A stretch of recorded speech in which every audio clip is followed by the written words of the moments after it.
Welcome everyone. Today we're going to focus on how to write strong introductions for your IELTS essays. First impressions count a lot, and that's what we're aiming to nail today. So let's understand what examiners are looking for and how you can meet those expectations. So what's in a good introduction? Well, there's two parts. The paraphrase, where we rephrase the statement, keeping the meaning intact but using our own words to showcase our understanding of English. Then we have a thesis statement, which answers the question that we're given. It provides a roadmap through the essay, telling the examiner exactly what we're going to be talking about. Some teachers will tell you that you need to use a hook sentence. Well, this is true if you're writing an academic essay normally, but for IELTS, it's not required. It doesn't help your score, so my advice is to stay focused on addressing the question directly. An effective introduction is typically between 45 and 60 words. That depends on the type of question you've got. It's important to be concise and to the point. Don't spend more than 5 minutes on your introduction. Most of your marks come from the body paragraphs, so that's where you want to spend most of your time and effort. To score high, it's crucial not to add or remove information. Change the form of the words, change the sentence around, but keep the structure of it simple and clear. This will make your introduction precise and easy to understand.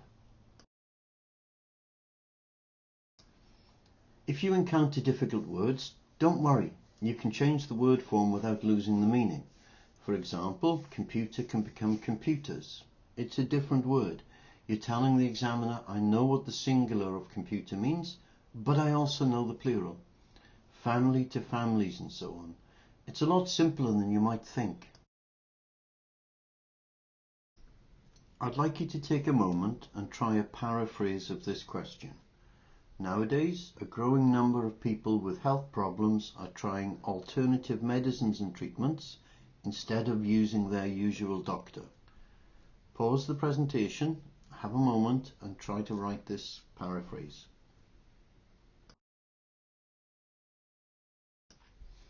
Okay, so before we look at a good one, let's take a look at why some of these paraphrases are bad. This one says, nowadays, a lot of sick people are trying out weird medicines and stuff instead of going to their normal doctors. This paraphrase is really bad because it completely changes the original sentence and doesn't capture its meaning accurately. It uses what we call colloquial language. It's not academic. It lacks the proper terminology. And it oversimplifies the situation by referring to alternative medicines as weird medicines and stuff. It also disregards the significance, the importance of health problems, and gives a very dismissive attitude towards those who are seeking professional medical help. Okay, this paraphrase is considered poor because it maintains a similar structure and word choice as the original sentence. This results in limited rephrasing and a lack of creativity. Notice how a lot of the words and the phrases from the original statement are included in the paragraph. Notice how the structure remains very similar.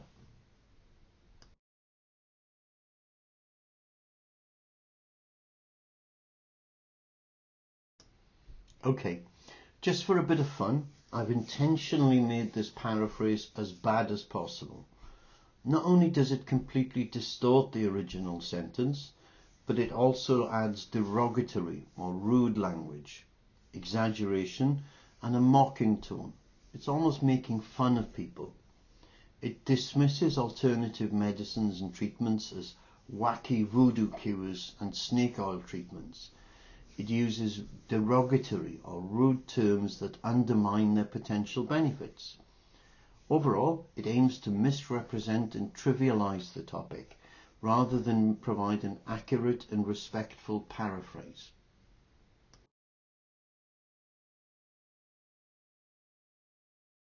Okay, now we've seen some bad examples. Let's show you how to write a really good paraphrase that will improve your score. Let's impress the examiner from the get-go.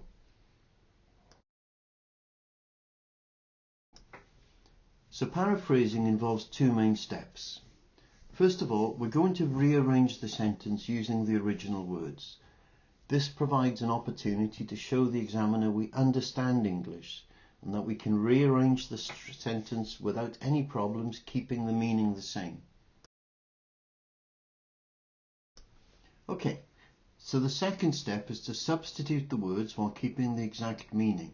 This shows full flexibility and understanding of the language. If you look at the paraphrase I've written, this is good because it maintains the idea that a growing number of people with health problems are turning to alternative medicines and treatments. Now it's your turn.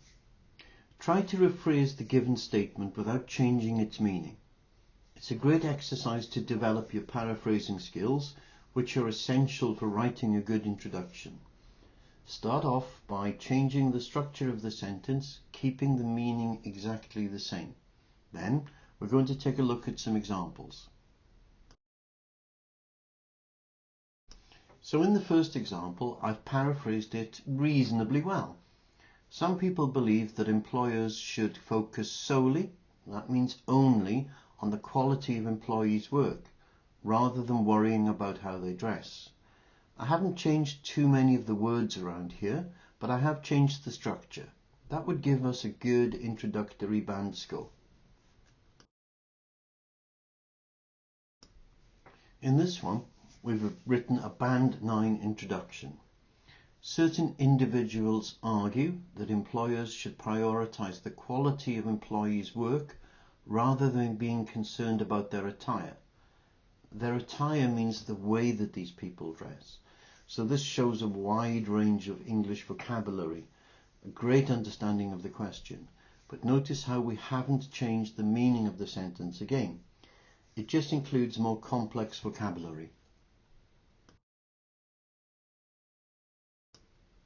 Let's examine a common trap in paraphrasing.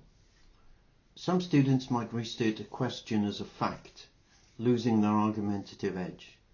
For example, if the prompt says, "Some people claim that employers should not be concerned about the way employees dress, but only about the quality of their work," and you paraphrase it to, "Employers should prioritize the quality of employees' work rather than being worried about their attire," you're presenting a fact, not an argument. To avoid this, maintain the original structure's argumentative status. You might say, "It is argued that the focus of employers should be on the quality of work produced by employees, not the specifics of their dress code." This way, you're not taking sides, but you're rather setting the stage for discussion in your essay. After paraphrasing the question, your thesis statement comes next. Now this clearly presents your main argument or opinion. Your body paragraphs will then expand on this, providing detailed support and examples. When you craft your thesis statement, clarity is key. Assume the examiners are looking for a straightforward answer, so give it to them directly. Start your statement with, "In my opinion," or "I completely agree," to make your position obvious. Take this example. While overseas students gain language skills and life experiences, we must also consider potential drawbacks. This approach leaves no room for ambiguity. It's clear, ensuring the examiner understands your argument immediately. It also introduces new vocabulary into the essay. It shows the examiner just how good you are.